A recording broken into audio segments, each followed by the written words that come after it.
আইপিএলের আজকের ম্যাচটা কি দুর্দান্ত, কি চমৎকার একটা খেলা হইছে। আজকে পাঞ্জাব সুপার কিংস আগে টস হেরে যখন ব্যাটিং করতে নামে, পাঞ্জাব সুপার কিংসে কিন্তু একটা ভালো সূচনা করেছিল। প্রিয়াংশ আরিয়া, প্রভু সিমরান সিং দুজনে মিলেই একটা ভালো সংগ্রহের দিকে নিয়ে যাচ্ছিলেন দলটাকে। শেষ পর্যন্ত পাঞ্জাবের এই টিম কিন্তু ২২২ রানের বেশি সংগ্রহ করতে পারে না। আর সেটাও মার্কাস স্টোয়নিসের ওই মাস্টার ক্লাস একটা পারফরম্যান্সের কারণে ২২ বলে ৬০ রানের মতো করেছিলেন মার্কাস স্টোয়নিস। শেষের ওভারটাতে ২৪টা রান নিয়েছিলেন। তার আগের ওভারে ১৭ রান, তার আগের ওভারে ১৫টা রান। মানে শেষের দিকে এসে পাঞ্জাব সুপার কিংসের কিন্তু এই আ আপনার স্টোয়নিসের এই দুর্দান্ত ব্যাটিংয়ের কারণে কিন্তু পাঞ্জাব সুপার কিংস শেষ পর্যন্ত ২২২ রান করতে পেরেছিল। বাট যখন পাঞ্জাব ২২২ রান করেছিল, আমি না কেমন জানি একটা আত্মবিশ্বাসী ছিলাম যে হয়তোবা রাজস্থান রয়্যালস এই স্কোরটাকে চেজ করতে পারে। যেটা ভাবছিলাম অ্যাকচুয়ালি হইছে কিন্তু সেইটাই। পাঞ্জাব সুপার কিংস ১ ওভার বাকি থাকতেই অলমোস্ট চেজ ডাউন করে ফেলছে। আর সেই চেজ ডাউনটা কিভাবে করে ফেলল? দুঃসাহসিক ব্যাটার আছেন তাদের। যশস্বী জয়সওয়াল টপ অর্ডারে ব্যাটিং করতে নামেন। তার সাথে বৈভব সূর্যবংশীর কথা নতুন করে আর কি বলবো? এই টুর্নামেন্টে ১৫ বলে ৫০ করেছেন ৩ বার। আজকেও অলমোস্ট ১৭-১৮ বলে ৫০ করে ফেলতে পারতেন। বাট আনফরচুনেটলি আজকে জিনিসটা তার ক্ষেত্রে ঘটে নাই। খুব ক্লোজ ৪৬ রান করেছেন। আউট হয়ে ফিরে গেছেন। বাট সেটার জন্য কিন্তু দলের কোনো ক্ষতি হয় নাই। আমি একটা পর্যায়ে ভাবছিলাম যে হয়তোবা যেই মুহূর্তটাতে আপনার প্রভ সিমরান সিং আ দুঃখিত মাফ করবেন। যেই মুহূর্তটাতে যখন রাজস্থান চেজ করছিল সেখানটাতে একটা পার্টিকুলার পর্যায়ে এসে যখন যুজবেন্দ্র চাহাল মোটামুটি ৩ টা উইকেট নিয়ে নিলেন। মনে হচ্ছিল যেন ম্যাচটা হয়তোবা রাজস্থান রয়্যালসের হাত থেকে ফসকেই গেছে। কিন্তু আসলে ফসকে যায় নাই। ফসকারে যেতে পারত, বাট শুভম দুবে নামে এক ব্যাটার এবং তার সাথে ডোনোভান ফেরেরা, সাউথ আফ্রিকান ক্রিকেটার, ২ জনে মিলে দুর্দান্ত একটা ফিনিশ করলেন। শেষ পর্যন্ত ৬ উইকেটের একটা বিশাল জয় পেল রাজস্থান রয়্যালস। তো কথা আসলে ভিডিওটা এটা নিয়ে করতে চাচ্ছিলাম না। বাট কথা যেটা নিয়ে বলতে চাচ্ছিলাম, আমি অলওয়েজই বলি ভারতের পাইপলাইন এত বেশি শক্তিশালী যে তারা A team, B team, C team, D team পর্যন্ত করতে পারে। শুধুমাত্র, শুধুমাত্র আজকের এই ম্যাচটাই ম্যাচের প্রেক্ষাপটেই আমি একটা বি টিম গড়ে দিতে পারি। যদি আপনারা সেটা শুনতে চান তাইলে শুনতে পারেন। আর দর্শক এটা বলার আগে আমি আপনাদের কাছে একটা অনুরোধ করতে চাই, সেটা হচ্ছে আপনারা অনেকেই আমার চ্যানেলটাতে নতুন আছেন, অনেকেই আমার ভিডিওসগুলা নতুন দেখেন। আপনাদের কাছে একটা রিকোয়েস্ট থাকবে, অবশ্যই চ্যানেলটা সাবস্ক্রাইব করবেন।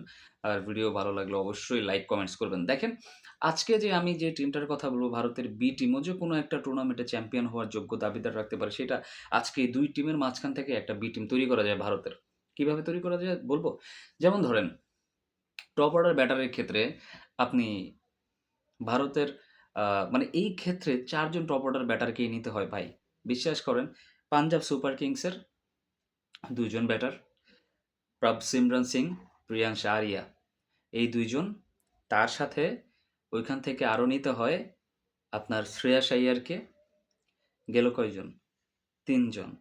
তার সাথে নিতে হয় ওইখান থেকে আপনার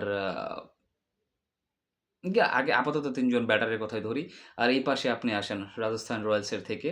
আপনি ব্যাটার হচ্ছেন বৈভব সূর্যবংশী, আপনার ব্যাটার হচ্ছে আ আ যশস্বী জয়সওয়াল, আপনার ব্যাটার হচ্ছেন ধ্রুব জুরেল, আপনার ব্যাটার হচ্ছেন রিয়ান পারাগ। মানে ৭ জন ব্যাটার কিন্তু অলরেডি আপনার হয়ে গেছে। এখন এই যে ৭ জনের কথা আমি বললাম, এই ৭ জন কিন্তু কেউই ভাই ন্যাশনাল টিমে খেলছেন না। তারা প্রত্যেকেই ন্যাশনাল টিমের বাহিরে আছে। এই ৭ জন ব্যাটারের কথা বাদ দিয়ে এখন আপনি যদি আসেন বোলারের সাইডটাতে চিন্তা করেন, একজন অলরাউন্ডার যদি আপনাকে খেলাতে হয়, একজন অলরাউন্ডার যদি আপনাকে খেলাতে হয়, আপনি সেই মুহূর্তে অলরাউন্ডার কাকে নিবেন? তারপরে ধরেন আপনি অলরাউন্ডার নিবেন হচ্ছেন, আমি রবীন্দ্র জাদেজার কথাই বলতে চাই, যেহেতু তিনি এখন আউট অফ দ্য টিম আছেন। তো রবীন্দ্র জাদেজা। তাইলে কয়জন হইল ভাই? ৮ জন কিন্তু অলরেডি হয়ে গেছে। এখন আপনাকে নিতে হবে পেস বোলার, পেসার। পেসার কাকে নিবেন আপনি? পেসার এখানে আপনি নিবেন আজকে আপনার ব্রিজেশ শর্মা। দুর্দান্ত বোলিং করেছেন, অত্যন্ত দারুণ বোলিং করেছেন আজকে আপনার রাজস্থান রয়্যালসের পক্ষে। তো গেল হচ্ছে ৯ জন। তারপরে ৮ জন গেল। তো এখন যে বাকি থাকে আর কয়জন বাকি থাকে? বাকি থাকে আরও ২ টা জায়গা। সেইখানে আপনি হারপ্রীত ব্রারকে নিতে পারেন। হারপ্রীত ব্রার আজকে পাঞ্জাবের হয়ে দুর্দান্ত বোলিং করেছেন। ৪ ওভার বল করে ২৫ রান দিয়েছেন এবং লাস্ট যেই জায়গাটা থাকে সেই জায়গাটাতে আপনি আরও একজন ক্রিকেটারকেও আপনি নিতে পারেন। কিন্তু সেইখানে আমার কাছে একজন বোলারের চাইতে একজন ব্যাটার বেশি পছন্দ হয়েছে, সেটা হচ্ছে আপনার শুভম দুবে। তো মোটামুটি দেখেন ১১ জন প্লেয়ার কিন্তু হয়েই যায়। হয়তোবা বোলার কিছু সংকট থাকতে পারে, বাট পরবর্তীতে কোনো না কোনোভাবে ২-১ জন টেনে হেঁচড়ে হয়তোবা ১২-১৪ জন ১৫ জনের একটা স্কোয়াড তৈরি করা যেতে পারে। এখন আমার কথা হচ্ছে দেখেন, ভারতের এই যে এত বড় একটা পাইপলাইন শুধুমাত্র এই ২ টা টিম থেকেই ১১-১২ জন ক্রিকেটার বের করা যায়। আমার তো মনে হয় যে এই রাজস্থান রয়্যালস আর পাঞ্জাব সুপার কিংস যে টিমটা আমি বললাম, এরা যদি আমাদের বাংলাদেশ টিমের সাথে খেলে অনায়াসে হারায় দিবে বাংলাদেশ টিমকে। এটা আমার কাছে মনে হয়। কারণ এরকম একটা স্ট্রং আ ব্যাটিং লাইনআপ বলেন, বোলিং লাইনআপ বলেন যে দেশটার কাছে আছে শুধুমাত্র বি টিম একটা বানানো যায় ২ টা টিম থেকে। সত্যিকার অর্থেই ভাই সেই টিমের ক্রিকেটটা যে কত উপরে সেটার লেভেল বোঝার ক্ষমতা হয়তোবা আমাদের নাই, হয়তোবা অনেকেরই নাই। তারা ক্রিকেটটাকে যে কোন পর্যায়ে নিয়ে গেছে টিম ইন্ডিয়া সেটা আসলে বোঝার ক্ষমতা বাহিরেই আমরা। দর্শক আপনার কি মনে হয় ভারতের এই যে জিনিসটা হয়ে থাকে ভারত এত ভালো ক্রিকেট খেলে কিভাবে? এগুলার আসলে কোনো গোপন রহস্য নাই। সবকিছুই আসলে স্পষ্ট আমাদের সামনে। কম্পিটিটিভ ক্রিকেট খেলতে, খেলতে ঘরোয়া লিগের ক্রিকেটাররা অনেক বড়, বড় মাপের প্লেয়ার হয়ে যায়। তো আমরা ওই কম্পিটিটিভ ক্রিকেটটাও খেলতে পারি না। এরকম বড় মানের লিগও এরেঞ্জ করতে পারি না। বড় প্লেয়ারও আমাদের তৈরি হয় না। তফাৎটা আসলে এই জায়গাতেই। আপনার ব্যক্তিগত মতামত, গুরুত্বপূর্ণ মতামত, মূল্যবান মতামত যেটাই বলেন কমেন্টস বক্সে জানাবেন। সবাই ভালো থাকবেন, সুস্থ থাকবেন। আসসালামু আলাইকুম।